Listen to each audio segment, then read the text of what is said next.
planet B. There is no planet blah. Blah, blah, blah. Blah, blah, blah. Blah, blah, blah.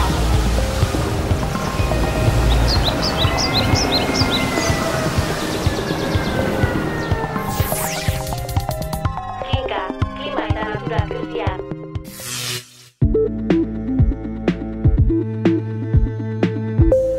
Albisteak.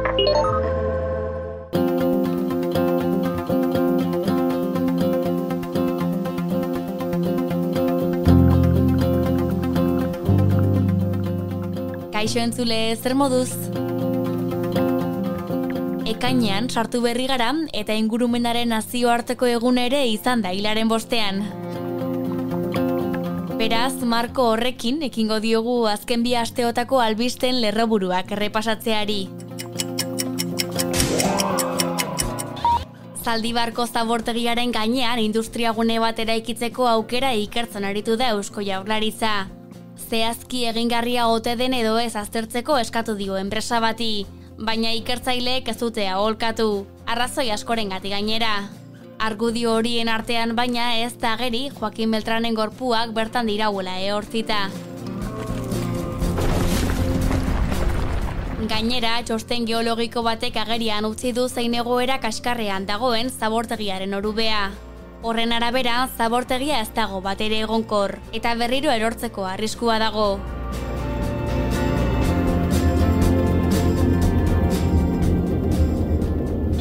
Plastikoaren kutsadura gutxitzeko nazioarteko itun bat lortzeko bidean beste urrats bat eman du Nazio Batuen erakundeak. Hitzarmen baterako ardatz batzuk zehaztu dituzte, eta besteak beste arrisku handiko plastiko produktuak eta polimeroak debekatu nahi dituzte.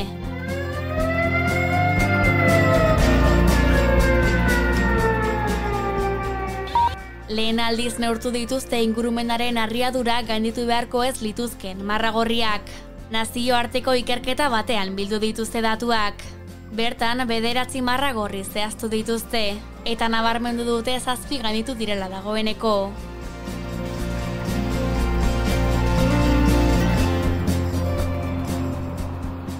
Araban, Bizkaian eta Gipuzkoan energia berriztagarrien autokontsumoa bultatzeko legea onartu du Eusko Legebiltzarrak. EAEko lurzoru eta hirigintza legea aldatzen du. Eta horri esker arindu egingo da eguzki plakak jartzeko eta autoelektrikoak kargatzeko azpiegituretarako behar den tramitazioa. Horiek albiste nagusiak eta jarraian gainerako eduki guztiak. Gaurko saioan miresmena beste ardura eragiten duen animalia bati buruz. Gaur Kinka podcastean, Artza Euskal Herrian, desagertu bostean suspertzen.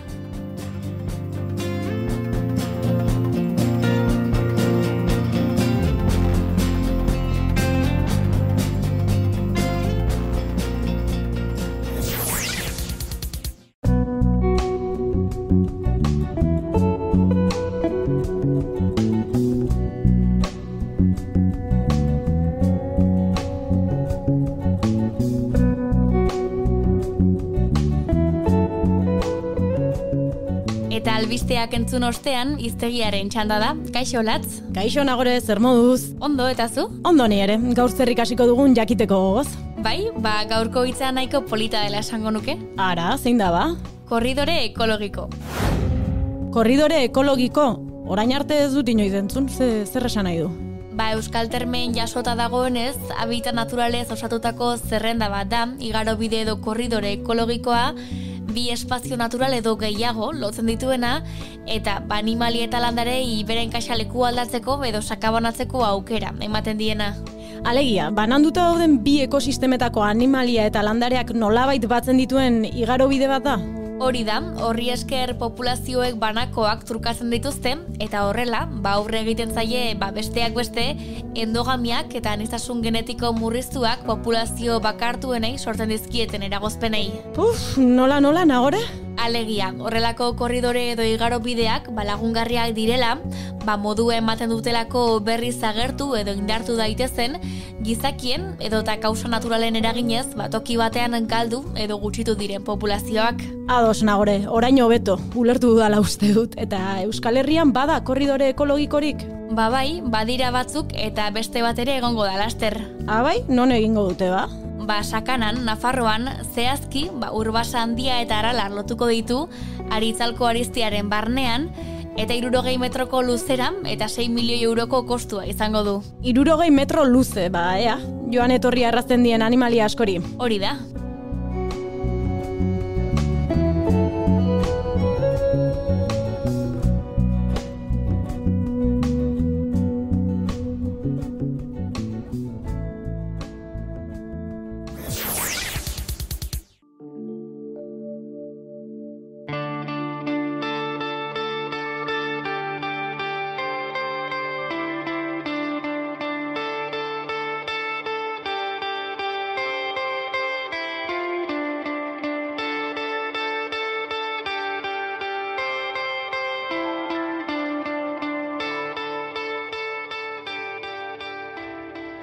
Begirada asko eta askotariko apiltzen dituen animalia da hartza. Batzuk liluratu egiten ditu eta beste batzuk uxatu. Gorputz handian, hanka sendoak, mutur luzeskan, belarri txikiak, ile luze eta lodia, lehen ikustaldian horiek dira hartzaren ezaugarririk aipagarrienak.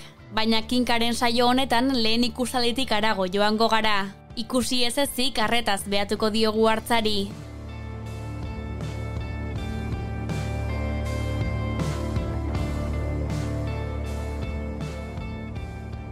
Izan ere, hiru naturazale eta hartzale amorratu izango ditugu gaurko saioan. Edurne Elizondo Beratarra, Joserra Amoros Arantzarra eta Mielmari Elosegi Leitzarra. Gogoan dute hartza lehenengo topatu zuten aldia. Eta mugarri hori abia puntu gisa hartutan kontatu duten nola zaletu ziren hartzen behaketan. Edurne Elizondo, Joserra Amoros eta Mielmari Elosegi. Asturiasen hasi nintzen hartzen bila, eta han ikusi nuen lehendabiziko hartza 2004ko uztailaren 24an goizeko 7:00 8:40 arte. Daukat erabat hiltzatuan ere burua lehendabiziko esperientzia hori izan zelako zoragarria. 2003an joan nintzen lehendabiziko Asturiasera, deskubritu nuen bazegoela helduentzako kanpaleku bat, FAPAS talde ekologistak antolatua, eta asmoa zen hain zuzen ere, hartzen arrastoak eta ezagutzea. Eta han, hartzen arrastoak, lehendabiziko arrastoak aurkitu nituen, eta hurrengo urtean, bigarrenez joan nintzenean, orduan ikusi nuen lehendabizikoz hartza. Azkeneko 40 urte hauetan horra uniz ibili naiz, Pirinioetan eta Kantabriar mendikatean, eta denbora honetan hartza uniz ikusi ditut, eta hartzakin ere gauza uniz ikasi ditut ere. Niri kostatziten 21 urte nire lehenbizko hartza ikusteko. Nire lehenbizko hartzak anas nintzen ikusten Kantabriar mendikatean, eta bueno, gusto joaten naiz Kantabriar mendikatera, bertze faunera ikustera, baitu lagunak ere bai, eta bueno, azaletasun berako partitzen dugun jendera bai, eta bueno, eta arte ikusteko gaur egun hainbat tokitan, pues bueno, nahiko aukera ondei izaten da. Nik uste Pirinioetan lehenengoa 2009an izan zela, eta Kantabriar menditan lehentxeago izan nintzen, 2000 baina pixka balenago, eta, bueno, hartza izaki bat zen, mendire joten nintzen, eta ikusten dituen, basoak eta mendik, eta argazkiak egiten dituen, eta, bueno, joten nintzen natural gozatzea, bai. Eta hartza, ez dakit ginda bat zen, o zerbait espeziala zen, baina ikusten dituen, perrak eta basoilarrak eta zarrioak eta marmotak eta ugatzak eta basoak eta denetatik, ez? Prismatikoak, teleskopioak, argazki kamera eta bideo grabagailuak, tresna horiek erabiliz behatu izan diote hartzari 3 gonbidatuek. Eta parada ere izan dute haren jokamoldeak eta usadioak zein diren ikasteko. Hala, azaldu duten nolakoak diren urte hauetan guztietan ikusi dituzten banakoak. Elosegi eta Amoros. Hartza da animalia hundi bat, normalen iluna ikusten da, ikusitu argiak ere, baina normalen iluna ikustezu. Askotan harritu naute oso lekutxarretan ikusitutelako, hartzaitzetan, hori hauntzentako lekutan, zarriontzako lekutan, eta zerrez ibiltzen den leku horietan, Eta gero, bueno, patxada transmititzen dute askotan, Zampa, hor dabil, jaten edo pastabila edo... Hartza prinsipioz tamaina ertainekoak dire, konparatzen baldin badugu Ipar Amerikako Amerikakoak edo Ipar Europakoak, hemen gure pizko txikizioak, 150 kilo inguruko animaliak dire, badire har batzuk, ja adina pizko dutenak, igual 200 kilotara, 220 iristen direnak.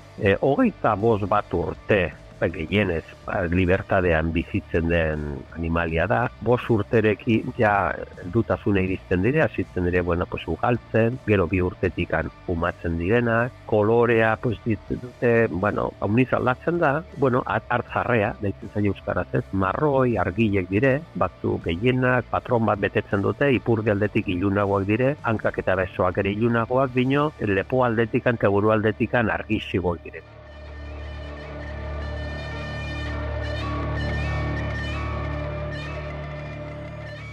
Hartzari behatzeko baina hartza egon behar da. Eta Euskal Herriko mendietan eta basoetan hartzigabeko urteak izan dira. Gaia ikertu duten adituen arabera, hartza historia aurretik dago Euskal Herrian. Baina gizakiaren garapenaren ondorioz, populazioa nabarmen jaitsi da. Eta urte batzuetan, ia hutsala izan da haren presentzia. Populazioak izan dituen gora berez aritu dira 3 gonbidatuak. Eta beherakada noiz hasi zen eta zerk eragin zuen esplikatzen saiatu dira. Elosegi. Hartza bizitzen Euskal Herrian betidanik, jendea bizitzen bezala, eta gure arbasoek izautu dituzten hartzen arbasoak. Orduan, iristen da 20. mendea, giza populazioa gora, hartzek eta predatzaileak atzera, eta beste espezie askok, eta 1980 aldea, minimoa iritzen Pirineotan. Euskal Herrien ale bat beste, tarteka etortzen ziena bizitan, eta Pirineotan, 6 hart edo 5, gelditza iritsi ziren. Kantabriar menditan, behar bada minimoa izan enten 50 hartzekoa edo. 1980 aldea edo.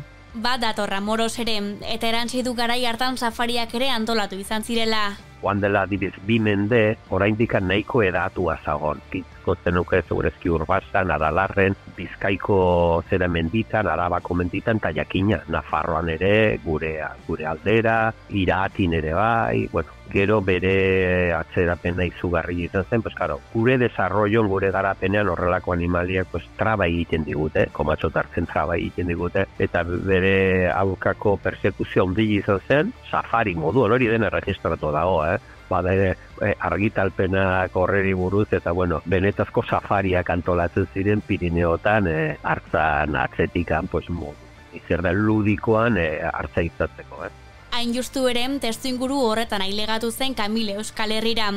Euskal Herriko azken hartza ere deitu izan diote askok. 10 urte inguru gure mendietan eta basoetan egon ostean 2010an hil baitzen.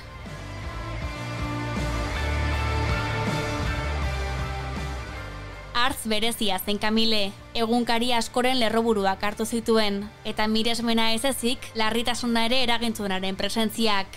Edurne Elizondo kazetaria kasurako, luze eta zabal handu zuen gaia, eta ondo gogoan du. Niretzako Kamil izan da izugarri animalia eta hartza berezia. Haren bidez, ikasi dut hartzak zer diren, nor diren, eta ari esker nik uste dut piztu zaidala inbertze zaletasun hau. Eta batez ere, berak erakutsi zuelako sekulako gaitasuna aurrera egiteko. Beratorri zelikan Euskal Herrira, Nafarroako mendietara, berez 1988an egin zituen lehendabiziko erasoak, baino lehendabiziko aztarnak 1987koak dira. Aipatu bezala, 1988an egin zituen lehen erasoak, eta geroran batez beste 40 egin zituen urtero. Eta noski eraso hori guztiak ikamika askoren pizgarri izan ziren.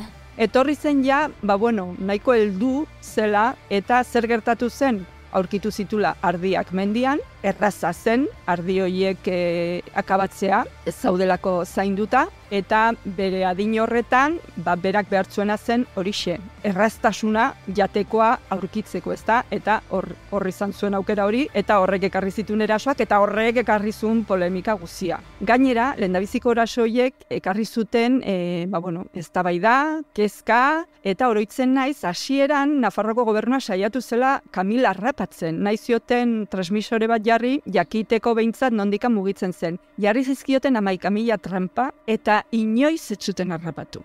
Kamile ez, baina denbora tarte horretan kanel deituriko hartz bat hil zuten. Pirinioetako azken hartzemea zen garai hartan, eta 2004an hil zuten. Elizondo. Ehiztari batek hil zuen eta utzizun Kanelito bere kumea bakarrik. Zer gertatu zen, nere arra hortxe zegoen ere, eta orduan Kanelitok haren arrastoa jarraitu zuen. Horri esker egin zuen aurrera eta ikasi zituen ikasi beharrekoak. Urte batzutan, Kanelito eta nere ziren hemen inguruan genituen hartz bakarrak. Inolako emerike etzegoen inguruan eta zeuden bakarrik. Kanelito eta nere bakarrik zeudela eta hartzemerik etzegoela ikusita, kanpotik banako batzuk ekartzeko erabakia hartu zuten azkenean, 2006an. Kanel 2004an hil eta gero, 2006an onartu zuten berriro ere hartzak sartzea, eta orduan bortzartz askatu zituzten. Eta gero, 2008an, azkenean, Biarnon bi eme askatu zituzten, Sorita eta Klaberina. Eta haiei esker, azkenik, Kanelitok eta nerek bazuten emerik beren inguruan. Geroztik apurka suspertzen ari da hartzen populazioa. Eta gaur egun 76 hartz inguru daude Pirineo guztietan. 2022an jasotako datu batzuen araberan, 6 mendebaldean, 69 erdialdean, eta bat neren 2 eremu horien artean joan etorrian.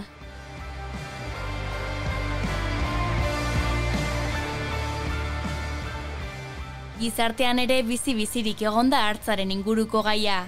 Galtzeko arriskuan dagoen espezie gisan jaso beharreko babesa, espezie harrapari gisa eragiten dituen kalteak, ekosistema ugaritan mantentzen duen oreka, abeltzaintzan sortzen duen desoreka, argudio asko jarri dira urte hauetan guztietan mahai gainean. Eta asko dira gaurko 3 gonbidatuek urte hauetan guztietan bildu dituzten iritziak ere. Baina zer diote haiek? Mielmari, Elosegi. Hartzak bere lekua du, eta noski sistema honetan beste elementu bat, predatzaile bat da, orduan bertako espezie asko erregulatzeko lan bat egiten du, orkartzak edo baturrek edo tarriok edo orinak edo abar, neurri baten behintzat, predatzaile den aldetik orekatzen ditu, baina naturan pieza horrek gauza batzuk orekatzen ditu bezala, gure mundu honetan desorekatzen ditu beste batzuk, hartzaiek bizitu dute egoera bat Pirineotan hartzik eta hartzik gabe, urte luzeetan edo biziki dira predatzaile gabe. Eta guain bueltan datu zenean, hauentzat desoreka bat. Naturaren oreka bat izan bitekenak, hauentzat desoreka bat orduan. Hor behar da, noski laguntza guztia, biziki detan alde nagiteko, ezkao barita magikoik eta ezin da kalteak ero izan dituzten bermatu, baina lortu behar dela, pake bat eta jende honek bizializatea. Analisi berbera egin du Joserra Amoros naturazaleak ere, eta 3 neurria aipatu ditu. Hamarkadatan, hainbat menditan, hartzari gabe edo depredadori gabe egondu gara, orduan hartzaile pixko relajatu direztakin modu batean azaltzeko. Hortikan hasi behar dugu, nik uzut hartzaileri lagundu barzaiola hartantza bihar dugu, hartzare zalako animale bat nahi baldin badugu, baitere hartzaileari lagundu behar diogu, administrazioak eta gizartek denak. Nola? Denizko gauza prebentzioa landu behar da, hartaldeak zaindu behar dire. Bigarren zutabe izango zen konpensazioa, kalteak ordaindu. Ongi, kale minolen. Eta nik beti aipatzen du, gaion eztabaidatzen aitzen gaia, 3. zutabe izan guri, konsumitzaileak, herritar guztiak. Guk konsumitu bertxu gure hartzai eta gure ganaduzaleen produktua. Horrela ere laguntzen diogu bertako hartzaileri, bertako ganaduzalei eta bertako hartzari ere bai. Hain zuzen lehen neurri horretan egindu azpimarra Edurne Elizondo kazetariak, eta lehenik abereen zaintza bermatu behar dela esan du. Nik ulertzen dut abeltzainak kontra egotea. Ulertzen dut ez dutela nahi egun guzian mendian, beren ardiak zaintzen, baina ulertu behar da hartza hemen dagoela betidanik. Zer gertatzen den, tarte batez, Nafarroatik desagertu zela. Baina hemengo aspaldiko abeltzainek bazekiten hartzarekin bizitzea zer den. Eta oraingo polemika hauek ez zeuden orduan. Hemen abeltzainek, hartzainek, jasotzen zuten laguntza bat bakarrik hartza zegoen eremuan izateagatik euren hartaldeak. Erasorik gertatzen ez bazen ere, bazuten laguntza. Gero erasoa bazen, kobratzen zuten laguntza. Berandu kobratzen zuten, baino diru laguntza hori onartua zegoen eta kobratzen zuten. Beraz, nik uste dut gutxienekoa dela hartzainak, abeltzainak egin behar duzula zure esku dagoen guztia zure hartaldea zaintzeko.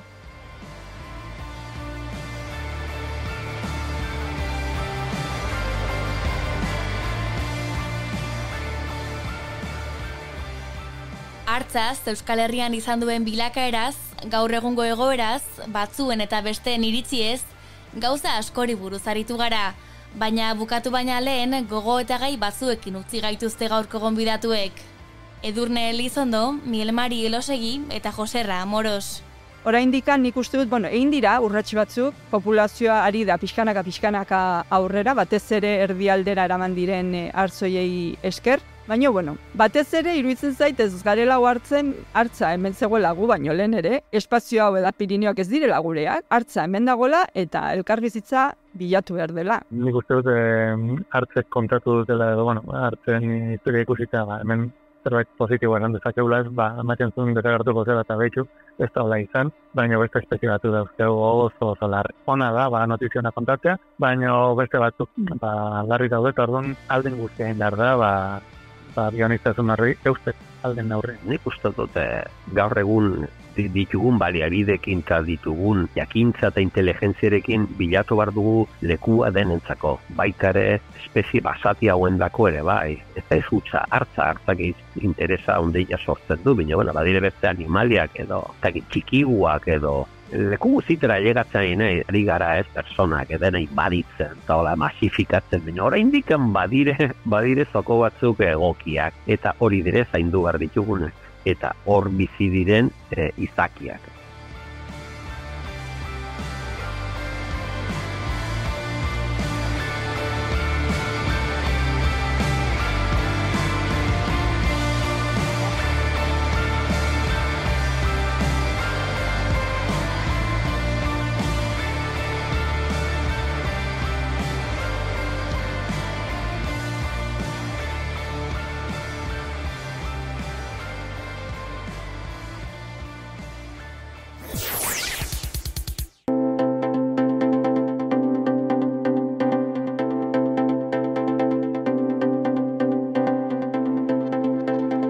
Gomendioen txanda dugu orain, eta gaurkoan gomendioa baino erronkak izango ditugu. Kaixo, Gorka? Erronka gaurkoan bihurtuko da bete behar, Bete behar izango da, Ze gai hau da pixkat, barrua ikutzen dian oitakoa. Izan ere gaurkoan kaleko zaborra izango dugu izpide, lurrera botatzen duguna. Barruak mugitzen dituzula, dizkizula esan duzu, Gorka, zergatik da, zikinutxa garelako? Ez dakit, edukazio justukoak. Ez dakit, nik uste insultatuz ez goazola inora, ez da? Eta ez da, gutxi horik ere zuen zen nire helburua hori egitea, baino. Kontutan hartu behar dara bai, gizartearen 180 ondo egiten dula, baina 120 asko ikusten dala. Orduan, hor badaukagu zer egina, ez da? Zer ikasia. Eta zein da lehenengo urratsa edo zer aldatu beharko genuke? Nik uste jendearen gehiagoak ez ditugula zaborra handiak botatzen, ez da? Asko kolillak, nizarak itotako paper hori, txiklea. Gauz entxupatxusan makillak, ez dakit bizikletan di joanak energizer horiek hartze dituta kalen, hartzea motatze ditu zielako, parean ez dagolako inorra ikustez gaitulako. Ez dakit, baduzkagu horrez, askotan txikikeriak diruditen horiek, denonak gehituta asko bihurtzen dira. Eta kasu horretan, imaginatu guk ez ditugula horrelakoak botatzen. Zer egin dezakegu kasu horretan? Ohitura sano hori hartu baldin badaukagu, denok euki bargo nuken gauz hori egiten badugu, dala, ezarrez bota lurrera, eta beraz, boltsikoan gorde eta edukiontzi bat pareran tokatu arte itxaron edo etxean bota, hortara iritsi baldin badazara, nik uste urrungo pausua dela, parean alako jarriak ikusten ditugunean, modu aktibo batean salatzea. Ez txarrera, baizik eta esan aizu, erori zaizu, ez bota, aizu, jo. Eta askotan ez doka izan barrik ez ezagun bati, Hasi gaitezen gure kuadrilan, gure laguntartean, Pipak ezakizer, zigarrokina bota, bestean ezakizer, plaian gaudenean, ondartzan, gure inguruan behintzat, Konfiantza ere muetan behintzat, ez? Behintzat konfiantza ere muetan gauza hauek salatzen eta eskatzen gure inguruko jendeari mesedez hori ez egiteko. Eta bizeregin horiek eginda, zein da hurrengo koska? Zuk ez baduzu ez lurrera botatzen. Zure ingurukoei, zure postura argi utzi baldin badiozu, zergatik ez hirugarren pausu bat, ez da? Nik benetan, amets egiten dut, hegoaldean iparraldean bezala bizitzea, da leku garbitan, leku txukunetan eta errespetuz eta maitasunez gure lurra eta gure inguruak eta gure herriak tratatzen dituen jendearekin elkar bizi nahi dut. Orduan, bueno, pues, hirugarrena izan daitekeena da, inguru naturala garbitzeko ekimenen bat antolatzea, edo ekimenen bat inguruan baldin badago aktiboa izatea eta parte hartzean, izarakiterreka garbitzeko ekimenak izaten dira, edo agian zuk zure internet sareetan luza dezakezu, izarakit ondartza garaian, benga, guazen guztiok, gure toaiak inguruko 2 metro karratuak, ezta? Gure toaia inguruan dauden kolillak eta zakitzak bakizar, bilduta ateratzea ondartzatik etxera guazenean. Zakit. Seguru zuek ere zuen burutan badauzkazuela nire baino ideia asko zobeak. Beraz, gure kaleak zaborrez garbitzeko aipatu dugu, hasiera batean zigarreta muturrak, txikleak eta bestelako hondakin txikiak ez botatzea, behin koxka bat gorago egindan zure inguruan horrelako joerak ikustean esku hartzea, eta bukatzeko, azken erronkoa gisa, aktivista izatean eta zaborra biltzeko ekimenetan parte hartzea. Hoixe da gure proposamena. Eta etxean badakizue, bakoitzak ikusi dezala bera non dagon, eta kokatu dadila, eta horren arabera hartu dezala erronka txiki hauetako bat. Izan ere, egin behar duguna, gure ondorengoek ere izan dezaten, etorkizuna! Aio!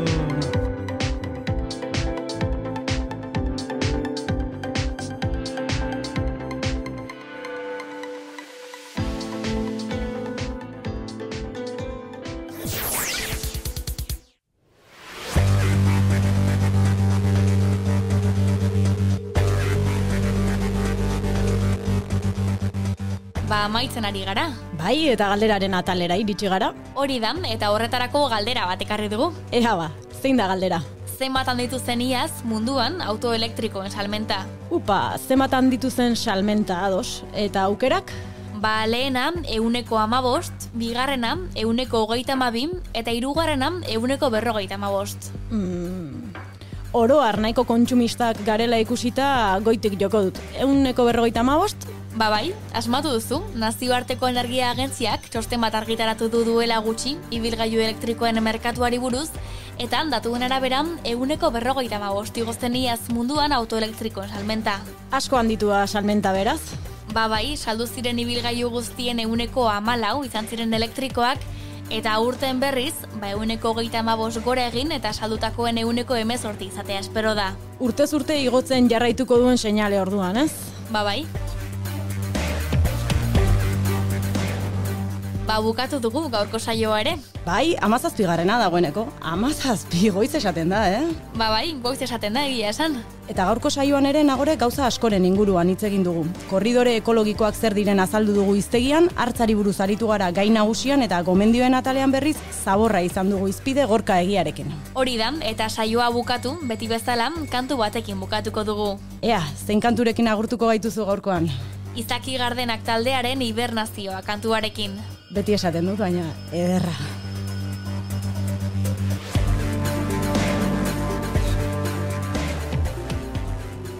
Egun barru elkartuko gara berriz hemen, Kinkan, klima eta natura krisiari buruz berriak egiten duen podcastean. Klimaz eta naturaz, inori berorik eman gabe. Eta gogoratu 15ero hitzordua egin alizateko berria lagunak beharrezkoak direla, beraz, gustura entzuten bagaituzue arpidetu buletinera eta egin berria laguna.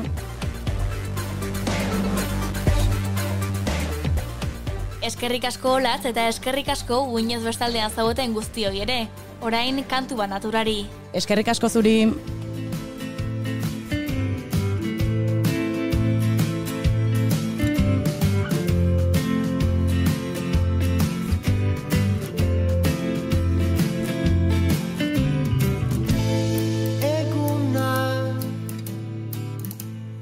Triangelu beltzone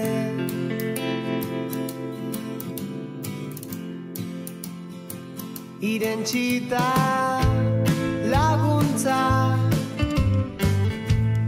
dei berantiarregia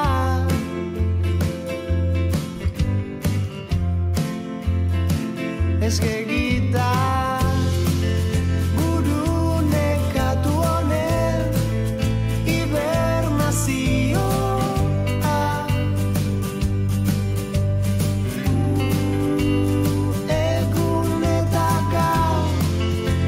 Eres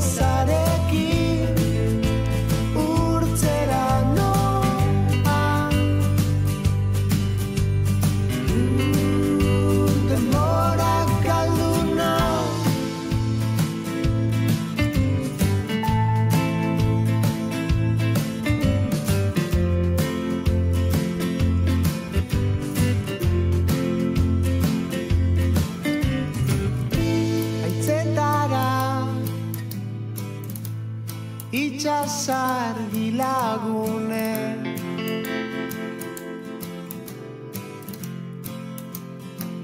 Bidalita